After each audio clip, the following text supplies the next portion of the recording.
저는 인터넷을 통해서 그 뉴스를 많이 보지만은 특별히 칼럼들을 좀 많이 봅니다. 10권의 책을 읽는 것보다 더 핵심적으로 잘 요약해서 설명해 놓은 것이 많아서 참고할 만한 좋은 글들은 따로 이렇게 스크랩을 해놔서 이 칼럼들을 종종 언급하곤 합니다. 얼마 전에는 그 동아일보의 김갑식이라고 하는 문화 전문 기자가 쓴 글을 보면서 요즘의 말씀의 주제와 함께 좀 생각을 해보게 되었습니다. 그 칼럼의 제목이 무종교의 시대였습니다. 제가 조금 인용을 해보면은 미국 사회학자인 피엘 저커먼이 쓴 종교 없는 삶, 이 책은 근래 종교 분야에서 화제가 되었던 그런 책인데요. 한마디로 신 또는 종교가 없이도 행복한 삶을 살 수 있다라는 그런 주장을 담고 있습니다. 미국에서는 지난 25년간 무종교인이 2배로 늘어나게 되었는데, 종교들의 부패성, 여성들의 사회 진출 증가, 인터넷과 소셜 네트워크 서비스, SNS의 발달 등이 무종교화의 원인이라고 하는 것이 저자의 분석입니다. 한국통계청이 2015년 기준으로 발표한 조사에서 한국의 무종교인들은 전체 인구의 절반이 넘는 56.1%에 이른다 했는데, 종교를 가지고 있다는 사람에 대한 부정적 시선이 무종교화의 큰 원인이라고 하는 것입니다. 무종교 시대가 된 가장 큰 원인은 종교가 있다는 사람들의 오만 때문일지 모른다. 그러면서 신앙인들, 종교인들이 어떤 모습으로 살든지 내 교회, 내 성당, 우리 사찰에 오리라고 믿는 것은 착각이라고 하면서 종교가 문제가 아니라 신앙인들이라고 하는 종교인들의 삶이 문제라고 그렇게 꼬집고 있는 것이었습니다. 지금 점점 무종교의 시대가 되어가고 있다라고 하는 것은 결국 세상 사람들이 종교인, 신앙인이라면 그래도 무엇인가 자신들과는 달라야 하는 것은 아닌가, 그것을 유심히 보고 있다는 거죠. 이렇게 종교인, 신앙인이라면서 아무렇게나 살거나 욕심대로 사는 것이 자기들과 별반 다름이 없다라고 하면은 우리가 뭐하러 신앙을 갖냐, 또 어떻게 신앙을 가지라고 말할 수 있겠냐라고 하는 거죠. 결국 이래서 가면 갈수록 안티 종교 또는 안티 기독교, 이것을 넘어서 종교 혐오, 기독교 혐오까지 가게 되는 안타까운 현실을 우리 신앙인들이 심각히 고민하지 않을 수가 없습니다. 여러분, 10년 전 1999년 4월 20일에 미국의 콜로라도주 덴버 근처에 콜럼바인 고등학교에서 일어난 총기 난사 사건을 기억하시는지 모르겠습니다.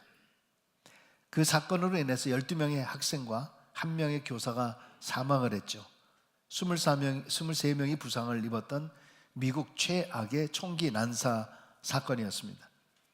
자동소총과 사제폭탄으로 무장한 15살의 에릭과 딜런이 치밀한 계획 가운데 자기가 다니던 학교의 학생들에게 총기를 난사한 정말 경악할 만한 그런 사건이 있었습니다.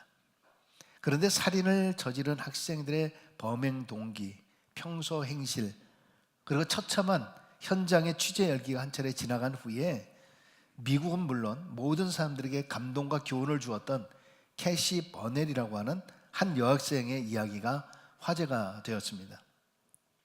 당시 범인들은 기독교에 대해서 혐오감을 가지고 있었다고 합니다. 그래서 그들은 학생들에게 총구를 들이대고 너는 하나님을 믿느냐? 만약 하나님을 믿지 않는다고 하면은 살려주겠다, 그렇게 말을 했다고 해요. 그래서 대부분의 학생들은 하나님을 믿지 않는다라고 대답했는데, 그 중에 당시 17살이었던 캐시 버넬에게 총을 들이대고 넌 하나님을 믿느냐? 이렇게 물었는데, 캐시는 다른 학생들과 달리 Yes, I believe, 그러니까 나는 하나님을 믿는다. 그때 범인은 하나님은 없다라고 소리를 치자 이 캐시는 아니야, 하나님은 살아계셔, 그리고 너도 그분을 믿어야 돼 말하는 순간 방아쇠는 당겨지게 되었고 버넬은 그 자리에서 죽었습니다. 결국 범인들도 도서관에 올라가서 총으로 자살을 했었죠.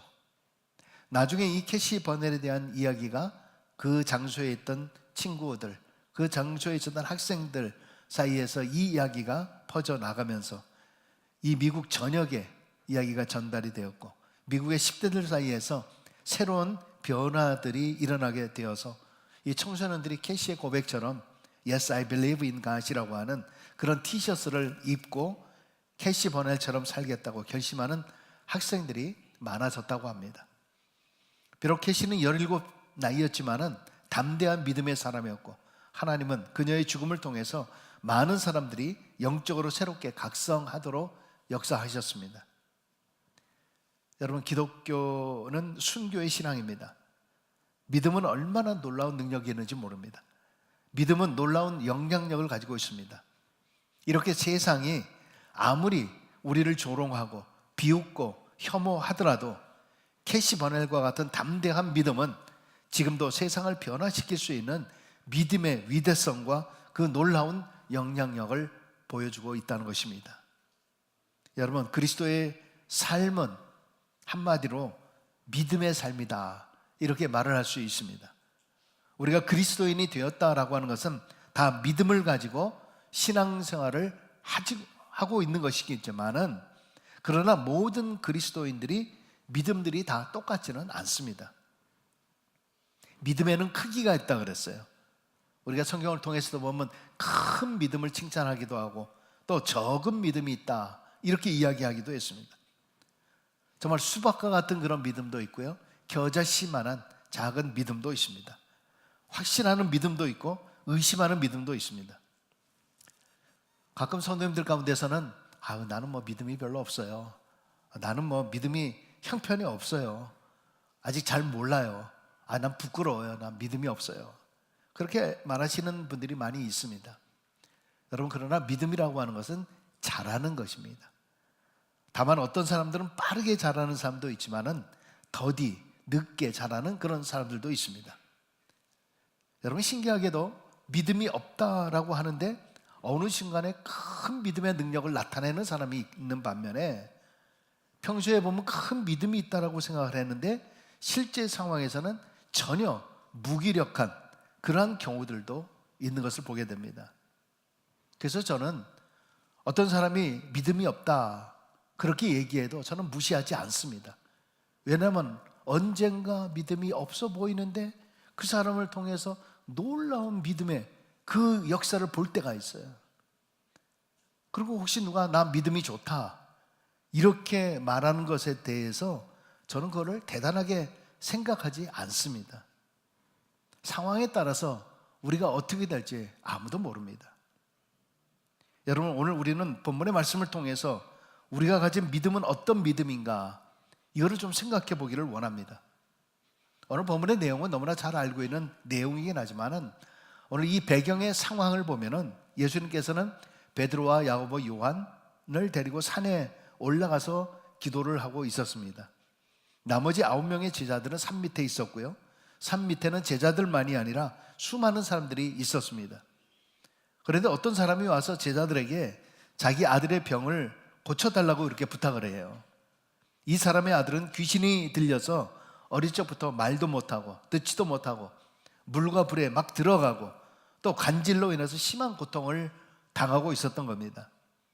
그래서 제자들이 이 귀신을 쫓아내기 위해서 열심히 기도하고 했습니다마는 이 귀신이 떠나지를 않는 겁니다. 지금 주변에는 수많은 사람들이 둘러서서 지금 지켜보고 있는 그런 그 상황입니다. 그러면 그럴 때 능력이 짠 하고 좀 나타나가지고 그러면 제자들이 좀 체면이 설 거 아닙니까? 그런데 아무런 능력이 나타나지 않는 거예요. 예전에 어떤 분이 부인이 오랫동안 병으로 많이 아프신 분이 계시는데 그분이 이런 얘기 하더라고요. 목사님이 그 기도하시면은 요술방망이처럼 땅 하면 좀 탁 고쳐주면 좋겠어요. 그렇게 말씀을 하시는데 그냥 그분이 얼마나 답답하면 그런 이야기를 하시겠어요. 근데 왠지 그 말을 듣는 순간에 내가 참 무능한 목사구나, 참 이런 걸 저도 기도하면은 짠하고 나타나면은 얼마나 좋겠습니까? 그러나 그렇게 되면 제가 아마도 사이비 교주가 되지 않았을까, 복음을 전하는 자가 아니라 복채를 받는 부채도사가 되지 않았을까 하는 그런 생각도 좀 해봅니다. 어쨌든 지금 이 제자들은 체면이 서지 않은 그런 그 상황이었는데, 무리들 속에 섞여 있던 이 서기관과 바리새인들이 이런 제자들을 비난하고 조롱하고 논쟁을 지금 벌이고 있는 겁니다. 그런 모습을 예수님께서 보시고 산에서 내려오셔서 도대체 뭘 본론을 하는가, 이 광경의 모든 모습들을 보면서 결국 귀신을 쫓아내고 그 아이의 병을 고쳐주었다는 것이 오늘 본문의 내용입니다. 그러나 저는 오늘 본문의 이 내용들을 보면서, 말씀을 보면서 주님께서 우리에게 주고자 하는 말씀이 무엇인가, 교훈이 무엇인가를 한번 생각해 보고자 합니다. 첫 번째는 우리 크리스찬들은 세상을 변화시키는 소금과 빛이라는 것입니다. 자, 예수님이 산에서 내려오자 사람들이 몰려왔고 이 귀신 들린 아이의 아버지도 달려와서 예수님께 애원을 했죠. 귀신 들린 내 아들을 데리고 왔으니 좀 고쳐주세요. 내가 제자들에게 내쫓아 달라고 부탁했으나 그들이 능히 고치지 못했습니다. 그 말을 듣고 예수님께서 말씀하십니다. 19절입니다. 같이 한번 읽습니다. 대답하여 이르시되 믿음이 없는 세대여, 내가 얼마나 너희와 함께 있으며 얼마나 너희에게 참으리요, 그를 내게로 데려오라 하시매. 여러분, 이 말씀 가운데 믿음이 없는 세대라고 하는 말과 얼마나 너희에게 참으리요라고 하는 말은 누구에게 하는 말로 보여집니까? 이 말은 누구에게 하는 말로 보여집니까? 아마 일반적으로 보면은 이거는 제자들에게 하는 말로 보여집니다. 예수님이 제자들을 그런 거 하나 못 고치냐라고 하는 꾸짖는 것처럼 보여지지 않습니까? 우리는 대부분 이렇게 생각했을 가능성이 많습니다. 그러나 성경을 전반 후반으로 쭉 읽다 보면은 그렇지 않다는 것을 우리가 알게 됩니다. 성경의 앞뒤 내용을 보면은 이 말은 거기서 논쟁만 하고 있던 바로 서기관들을 향해서 하신 말씀입니다. 보시겠습니까? 14절에 보십시오. 14절. 그 무리가 그들을 둘러싸고 서기관들이 그들과 더불어 변론하고 있더라. 누가 변론을 하는 거예요? 누가 시비를 걸고 있습니까? 자, 16절에 있는 말씀 또 보십시다. 16절. 예수께서 물으시되 너희가 무엇을 그들과 변론하느냐? 서기관들이 지금 제자들과 사람들과 함께 시비와 변론을 하고 논쟁을 하고 있었다는 그 이야기입니다. 여러분, 여기 서기관은 누구입니까? 서기관은 원래 하나님의 성경을 받아서 쓰는 그런 사람들을 가리킵니다. 복사기나 이런 것이 없었기 때문에 하나님의 말씀을 쓰는 사람들이에요. 필사자입니다. 근데 이 사람들이 나중에 율법사가 되었고, 나중에 랍비, 종교 지도자, 종교의 리더 또는 백성, 종교를 가지고 있는 유대교의 백성의 리더라고 볼 수가 있습니다. 그런데 이 사람들은 특권층으로서 지위와 혜택을 누리고 백성들을 위해서 군림하려고 했지 백성들을 위한 마음이나 또 백성들의 리더로서의 역할을 전혀 감당하고 있지 못했다는 겁니다. 그러다 보니까 세상으로부터 존경도 받고 있지 못하고 세상에서 빛과 소금의 그 역할을 감당하지 못하고 있었던 거예요. 그들은 오직 자기를 높이기 위해서 남을 정죄하고 심판만 하고 있는 겁니다. 지금 예수님의 제자들은 그래도 귀신 들린 아이를 고치려고 애를 쓰고 있었지만은 백성의 리더라고 하는 이 서기관과 바리새인들은 오히려 그런 제자들을 비난하고 조롱하면서 결국 어떻게 해서라든지 예수님을 깎아내리고 흠집을 내려고 했던 거죠. 그래서 지금 예수님은 그런 서기관과 바리새인들을 향해서 너희는 참 믿음 없는 세대구나. 내가 도대체 얼마나 참아야 하는가. 여러분, 그동안에 얼마나 많이 서기관들, 바리새인들 이런 사람들이 예수님을 흠집 잡으려고 지금까지 이제 고난을 앞두고 있는 바로 그런 상황까지 얼마나 괴롭히고 힘들게 했습니까? 여러분, 이 19절에 있는 말씀을 바꿔서 표현해 보면은 너희는 누구보다 하나님을 제일 잘 믿는다 하고 제일 신령하고 제일 거룩하다면서도 너희는 이 아이의 귀신을 쫓아내야 할 그런 위치에 있는 사람들이 아니냐. 그런데 오히려 그거를 빌미 삼아서 조롱하고 따지고만 있으니 정말 너희야말로 믿음이 없는 세대의 사람들이구나. 내가 정말 얼마나 내가 참아야겠느냐. 여러분 어떻습니까? 혹시 우리가 바로 이러한 바리새인과 서기관의 모습은 아닌지요? 교회에서는 내가 제일 잘 믿는 자라고, 나는 믿음이 큰 자라고 위세를 부리지만은 오히려 세상에서는 조롱받고 인정받지도 못하는 믿음의 세대의 사람은 아닌가? 믿음이 없는 세대여 라고 하는 이 말은 종교적인 껍질은 있지만은 실제 그 안에서 전혀 믿음이라고 하는 것은 찾아볼 수 없는 종교인들, 아마도 답답해하는 이 주님의 음성을 오늘 내게 해주시는 음성으로 들어야 할지 모릅니다. 여러분, 우리는 세상의 소금과 빛이라 그랬습니다. 이 말은 우리 크리스찬들이, 우리 교인들이 이 세상에 선한 영향력을 끼쳐야 하는 영적 리더라고 하는 사실을 우리는 기억해야 되는 것입니다. 여러분, 사실 세상을 보면 얼마나 처참하고 비참한지 모릅니다. 이 아이는 귀신이 들려서 말을 못하고 간질로 고생하고 물과 불에 자주 던지움을 당했다라고 하는 것이 지금 이 세상이 영적으로 얼마나 비참한 상태에 있는지, 얼마나 타락한 상태에 있는지 이것을 상징적으로 보여주고 있는 거예요. 이 귀신의 사건 바로 앞에 어떤 말씀이 있었습니까? 변화산의 사건이에요. 이 변화산의 천국의 모습이요. 너무 좋아서 베드로는 이곳에 초막셋을 짓고 싶습니다라고 얘기했던 거예요. 산 위에 있는 천국의 아름다운 모습과 산 밑에 있는 영적으로 처참한 그러한 모습.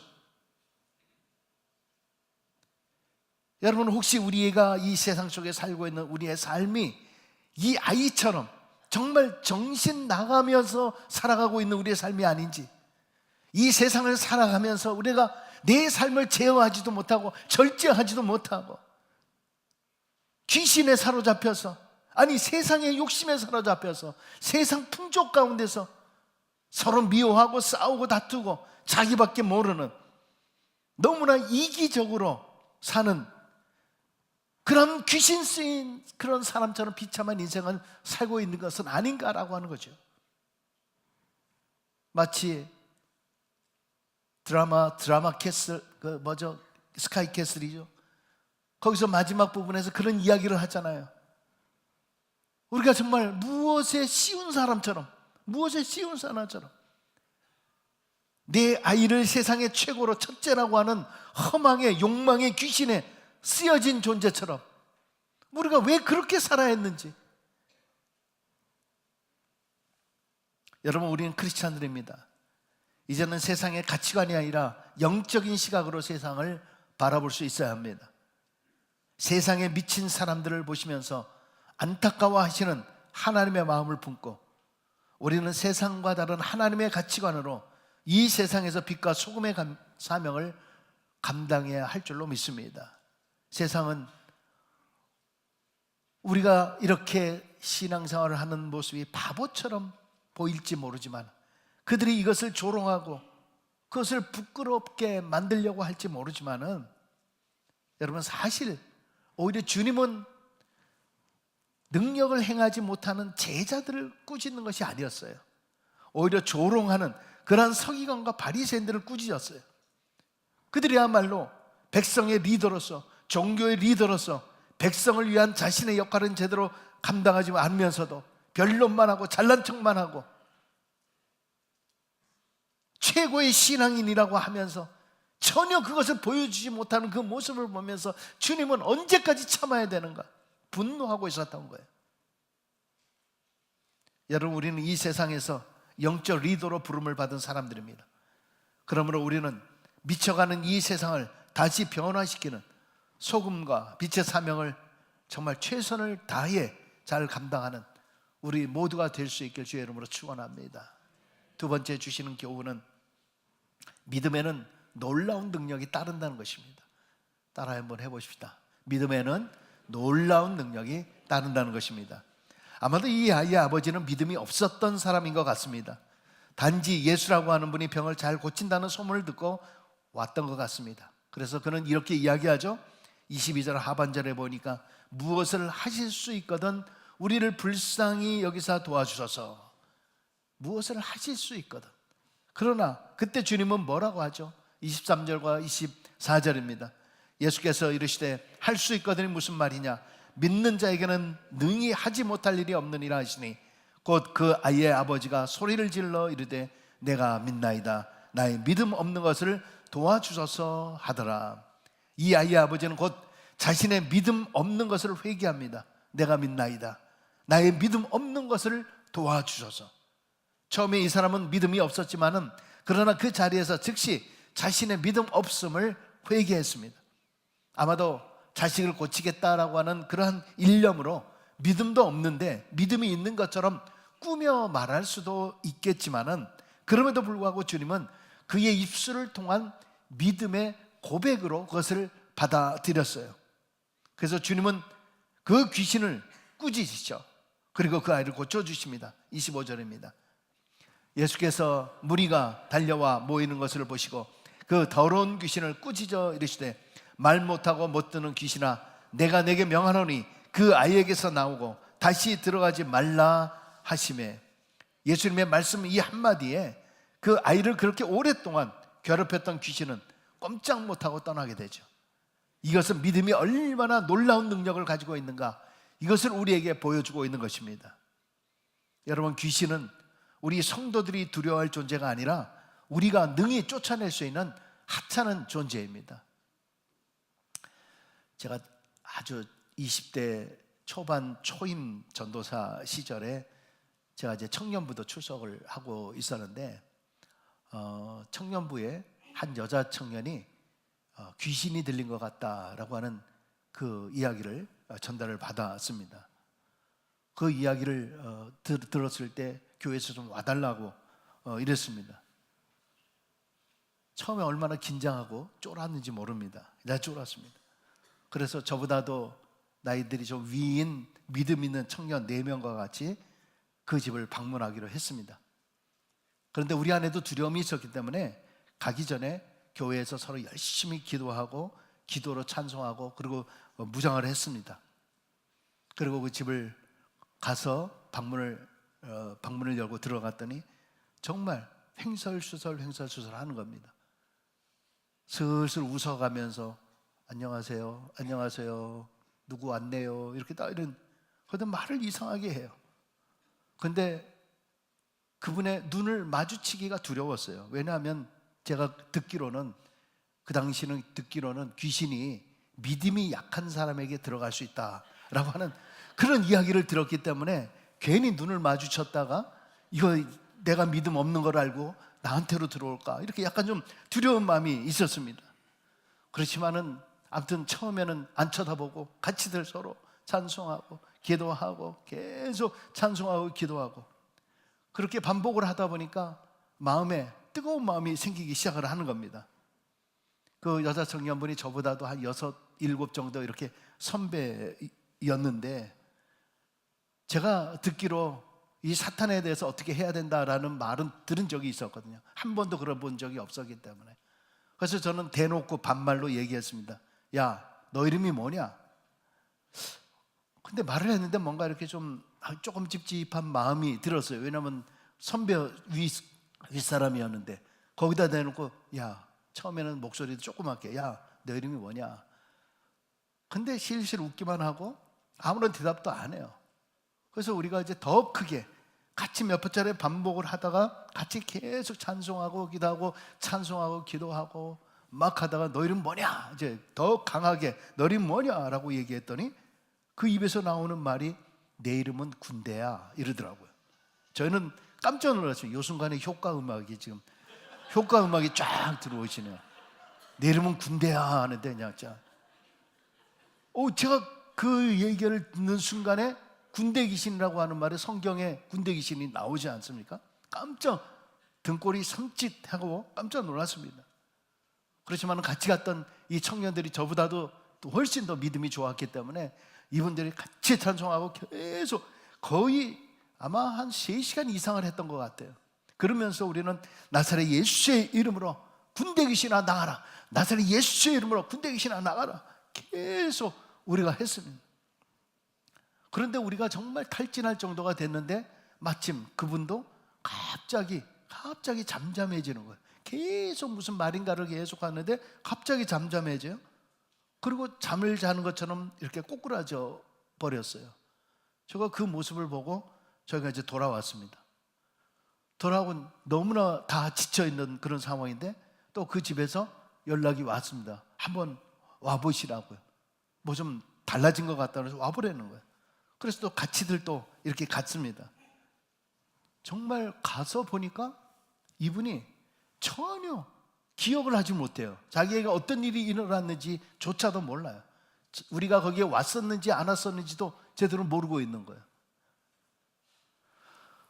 저는 그때 그 일을 경험을 하고 또 그 집은 그 집대로 철물점을 그 당시 그 동네에서는 철물점 하면 꽤 부자인 그런 그 사람이었는데 그로 인해서 그 집안이 다 예수님께 돌아오게 되었고 특별히 그분의 언니가 더 노처녀였어요. 노처녀였고 전혀 예수를 믿지 않았던 그런 분이었는데 이분이 변화가 되어서 나중에 야간 신학교를 다니기 시작을 하는 거예요.